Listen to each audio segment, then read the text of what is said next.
I was born in West Newbury, on Maple Street in West Newbury. It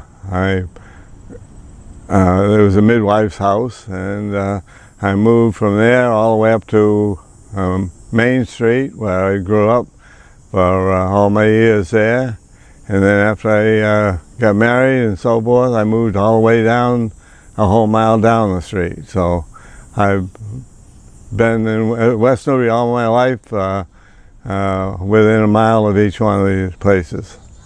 I joined Boy Scouting in 1946. Went in as a Boy Scout. There was no Cub Scout pack in West Newbury, as I recall. So I just signed up for Boy Scouting, and that's when I started. I guess my father was involved in scouting as a boy, and so that was a little bit of an attraction. Also, my brother was looking to join. He was a year younger than me. He hadn't joined yet, but he wanted to join, so we decided that if we joined together, then, or if I joined now, he could come along in about a year to join us there. So the Scoutmaster was Leslie Plumley. He was a Cushman bakery driver. He used to deliver all the pastry products to people in West Newbury. And my assistant Scoutmaster was driver of the school bus, Bob Wheeler. He used to drive the school bus for the grammar and high school there. So they were well known to all of us in the town. So, well, getting Eagle in those days was a little bit different than what it is now. We did not have to do a project at the end. You had to show leadership all the way through and so forth. On the merit badges, they were kind of tough in those days because you didn't have as many merit badge counselors available. But you had to go to their home and meet them and talk with them. You got a few of the merit badges at camp, but nowhere near the number that boys do now. More of the merit badges were done with the troop itself and so forth. And camp became a regular ritual for us. Our Scoutmaster, being a Cushman bakery driver, he'd come home at 2 o'clock in the afternoon, get on the telephone, call everybody up and say, okay, you want to go to camp? And we'd come up to camp, and that's how we got to spend a fair amount of time in the site that we're in now. So it was bought in 1946, which is the year I joined. So I wasn't in a leadership position. I just was a youth, and the Scoutmaster would call up and say, let's go. I'd go. There was nothing here. We would drive up, park our cars out at the end of the road. There was no passable road all the way into camp.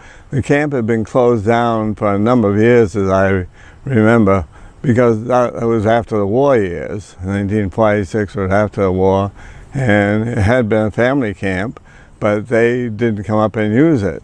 So the camp was pretty well overgrown. Like I said, the road into the camp was not passable at the time. There were trees overhanging it, there were trees in the way, and so by the time we come up for the summertime, we had cleared enough so that you could get into the Ticonderoga here and park just down over the hill. But up until that time, had to park out at the end of the road.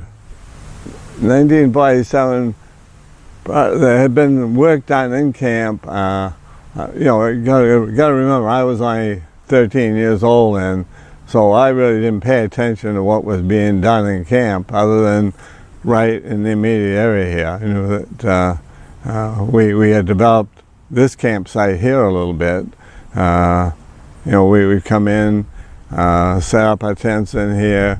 We built a cement block stand out here. It was about 4 feet high, made out of cement blocks, dug a hole underneath it, and had some openings under the top layer so we could put our firewood in there and have it ready for the next time we came up also a nice place to cook on top of it. You could put a little cooking fire on top of it. When we first came into camp, there were only 2 buildings here. There was the Lang Cottage at the all the way up at the point. That was the only building all the way up at camp.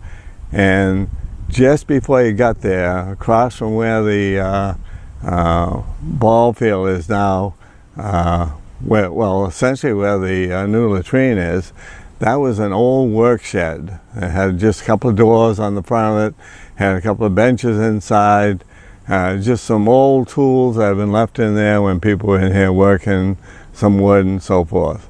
And those very quickly got torn down because they didn't have any value at all. They weren't useful at all. But those are the only 2 buildings that I remember in the camp. When it first started out, the word that got out from the council was that we have this big camp. We bought 109 acres, 110 acres up in Kingston, and you know, there's plenty of room for everybody up there. You can start developing campsites and so forth. And I know that there were 3 of us in the immediate area here that started to do it. It was where Sackawackers is now. That was Troop 7, which was Bud Thornton from Bradford. And he decided to adopt that as his campsite, and immediately started to build a building over there. And then across the street was what is now Pine Tree Campsite, and Alex Beatty and his assistant decided that's where they were going to develop their campsite. So, and then shortly after we started to develop the campsites in here, the word got out, well, we have more than 10 units in our council now. We have a bigger size council. There's no way that we're going to get campsites for all the troops that are coming into camp. So that was kind of squashed at that point, as I recall. There was nothing official that ever came out saying that that's the way you're going to do it, but it did get squashed pretty quickly. I was not a good swimmer, so the waterfront wasn't a big thing for me at all. I did learn how to swim down there, and I remember, you know, doing the mile swim. We used to swim from the dock to the point on the island across the lake, and back over there once more. So it used to be 2 times over to the point, and I know that was a long ways. So I became a pretty good swimmer after I had learned how to here. My profession ended up being from the Army. I did leave out my schooling in Fanny Farmer School of Cooking in Boston. I went there for a year and graduated from there, and became a cook with Howard Johnson's on Route 28 in Andover. And my number came up for the Korean conflict, and I said I don't want to be a cook in the Army, so I didn't admit to that, to go into school there. Signed up for the longest school I could find in the Army, which was 57 weeks, just a little over a year. Went to radar mechanic school and in the Army. Went from there over to Japan, was in Japan for about a year and a half in a gun battalion over there as a radar mechanic, protecting Japan from the Russian jets coming off the runway up there, and came back from there. The year I came out of the Army, 1956, 1957, they needed some staff up here in 56 when I come out of the Army, and so I joined here, and I think I worked someplace in the outdoors program area, camping and stuff like that, 56 and 57, 94. I was program director in 1994. Do you remember any of the staff members you worked with back in the 50s? A lot of them were guys that I had grown up with and knew younger when I was younger and so forth. They ended up being, George Foster was another one from Newburyport. Who was another one was a Pelletier from up in New Hampshire, in Haverhill. I don't remember what positions each one of them did, but we came together as quite a group because at the end of the camping season, 6 of us decided to go north, and we went all the way up into Canada and back down again. We camped various places. I had a car, and so we all hopped in my car, and 6 of us headed towards Canada and came back down. We climbed Mount Washington and spent a lot of time just horsing around on the way back down, and just developed friendship the rest of the time. Would Bill Freeman have been one of those? Yeah, Bill Freeman was also, Bill Freeman was one that was also in that group, yeah. Yeah, there were 6 of us that's all I could put in my car, so that's what we did. Well, my wife was introduced to scouting before we got married. I came out of the Army in 1956. They needed a Scoutmaster in West Newbury. I was not married at that time, so I took Scoutmaster. My brother was also involved with scouting. He and I both received our Eagle in 1952. Received it at the same time, and so I got involved with the troop at that time. He was there helping out, and then so there was a long void between that time and when my boys came along. I had 3 boys and a daughter. So there was quite a gap in between there, and that's why my wife became pretty well acclimated to the way of Boy Scout life, meetings and so forth. And then they joined the troop, and were active all the way up through. And all 3 of my boys, I got their Eagles. I can't tell you what year for each one of them, but there was only 5 years difference between the 3 boys, so it was in that period of time. My wife was asked by the camp director at the time whether she would come up and fill in. He had a void in the kitchen staff and the cooking staff, and he needed somebody to come up, so she agreed to come up and cook. Brought the 3 kids up. They were all small. None of them were in scouting at that time. We moved up here and moved into Lang Cottage, and that's where we lived for the summer. And I think the first year was 1967, maybe, someplace around there. And she cooked here, I would guess, 12, 13, 15 years. And then she used to do Saturday night cookouts with the Cub Scout program. Well, I started Scoutmaster in 1956 when I came out, and the end of it was 1986. I was Scoutmaster there. In 1970, my oldest son, who was in scouting, he had become senior patrol leader, and he came to me one night at the dinner table and said, you're just too tough on me. As senior patrol, I just can't do all the things you want me to do. He said, it's just too tough, I just can't do it. So I said, well, what's the solution? He said, well, I don't know. He said, I like scouting, but I'm involved with sports and so forth. And so the conversation went away.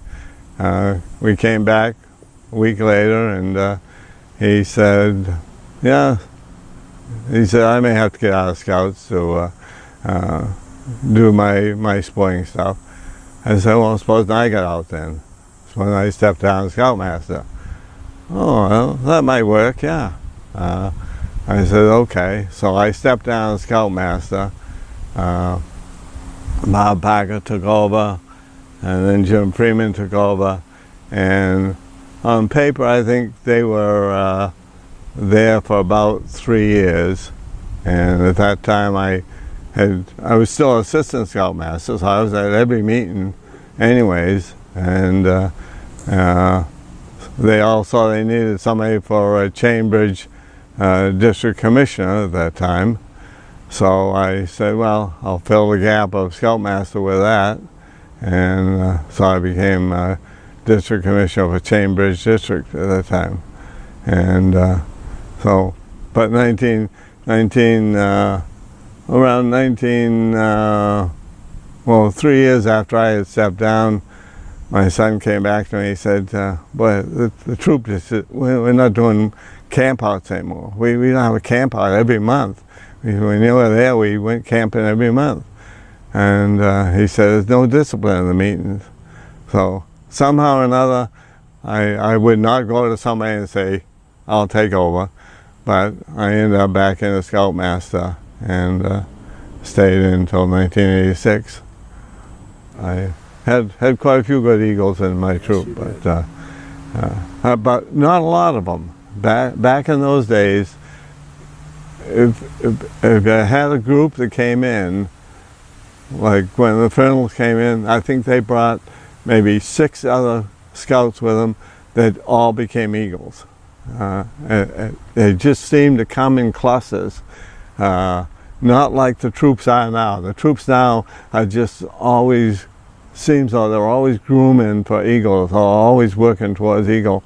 And back in my day as Scoutmaster, Eagle wasn't a big deal. If they were interested in it, they did it, but it wasn't something we pushed on them all the time. So I went to 4 jamborees. The first one was the 1964 jamboree, and Don Anthony was my senior patrol leader. That's the name in the past. He was my senior patrol leader. I went to 69 jamboree. Ron Fuller was my senior patrol leader for that one. I went to 73 and 77. Yes, all Scoutmaster. I never went as a boy. You know, we couldn't. Our family just could not afford anything at all. I mean, had all you could do to afford to be a Boy Scout. You know, that was it. No, there was nothing extra on the side. Do you have a favorite place, or maybe 2 of them here in camp? A place that maybe nobody knows that it's your favorite place, but I kind of enjoy walking down along the White Trail down here, I guess, from Pentucket on out. It seems to be the place where you see the wildlife and a lot of things happening. You know, I know there's been some pictures taken out there. You know, there's a tree out there that reminds you all the time of the work that gets done by animals. I mean, you know, other people around.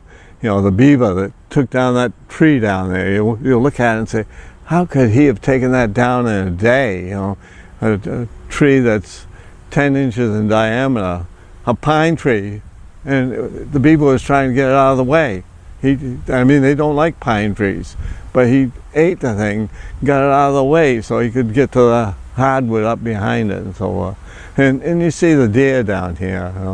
You know, even driving out the roadway here, just things happen all the time. The hawk, the owl that flies up the main road here all the time. You know, you come in, owl will be flying up the main road. You know, a deer standing in Will's backyard out here when I went out a couple of weeks ago, just standing out there. eating the grass and so forth, jumped over the fence and went away. But one of the most interesting ones I had was right over here at the latrine and pine tree. There was a hawk's nest way up in the top of the pine tree. I had spotted it when it was, I don't know, maybe they had been building it, but it was after they built it. The hawk had made the nest up there, and I got to watching it every time I came in, and so it was way up there. And as I came in, I saw the small hawks. I think there were 3 of them up there that had got born and so forth. And they were squawking away, and the mother would come and feed them and so forth. And they finally got their white feathers, so you saw them. And one day I came in, and there was one on the ground. One had fallen out of the tree. Well, the in-between stories are, I saw them up on the top there, and then I saw them when they were starting to learn a little bit more. They would drop down 2 or 3 branches and go down. They come down 2, 3, 4, 5 clear branches and just play around, then they go back up to the nest. The mother's still taking care of them. You really learn how fragile they are. And then all of a sudden the one was on the ground. So I said, what the heck am I going to do with that? So I went over and I saw this big branch off the pine tree that had broken off, probably, I don't know, maybe 15 feet up, and came all the way down to the ground. So I went over, took my chance, went over, picked up the hawk. I did get a hold of him, got a hold of him, took him over, put him on the branch, and that hawk climbed up the branch, got up to that branch here, jumped from that branch up to the next one, and all the way back up to the nest. Is that something to see? Huh? Wow. Wow. Where would you ever see that? No. So, I mean, is there any place I like in here? No, it's just here. I walk around just looking for things to do. I mean, not that I have to look for things to do, but I'm always trying to figure out what I'm going to do next. What do you think Dick Preble's legacy at Lone Tree will be years from now? The old grunt who was in here all the time. Thank you, sir. You're welcome. Thank you very much.